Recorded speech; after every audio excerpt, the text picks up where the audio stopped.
നിങ്ങൾക്ക് നിങ്ങളുടേതായ പ്രിവിലേജുകളുണ്ട്.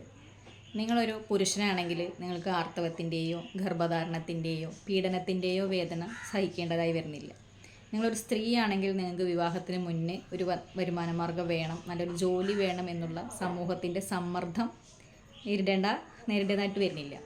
നിങ്ങളൊരു ഉയർന്ന ജാതിയിൽപ്പെട്ട ഒരാളാണെങ്കിൽ നിങ്ങൾക്ക് സമൂഹത്തിൽ എപ്പോഴൊരു സ്വാധീനമുണ്ട്. എന്നാൽ നിങ്ങളൊരു താഴ്ന്ന ജാതിയിൽപ്പെട്ട ആളാണെങ്കിൽ നിങ്ങൾക്ക് എവിടെയും നിങ്ങൾക്കൊരു റിസർവേഷനുണ്ട്. നിങ്ങളൊരു വിദ്യാസമ്പന്നനാണെങ്കിൽ നിങ്ങൾക്ക് നല്ലൊരു തൊഴിൽ കിട്ടാനുള്ള അവസരമുണ്ട്. എന്നാൽ നിങ്ങളൊരു വിദ്യാസമ്പന്നൻ അല്ലെങ്കിൽ നിങ്ങൾക്ക് മറ്റുള്ളവർക്ക് തൊഴിൽ നൽകാനുള്ള നല്ലൊരു അവസരവുമുണ്ട്.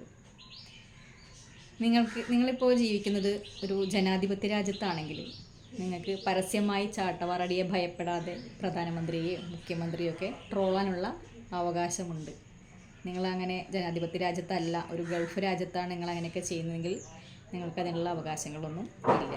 അപ്പോൾ എല്ലാവർക്കും അവരുടേതായ ഓരോരുത്തർക്കും അവരുടേതായ ജീവിതത്തിൽ ഒരു പ്രിവിലേജ് ഉണ്ട്. എല്ലാം ഒരു പദവിയാണ്, ഇത് മനസ്സിലാക്കിയാൽ മതി.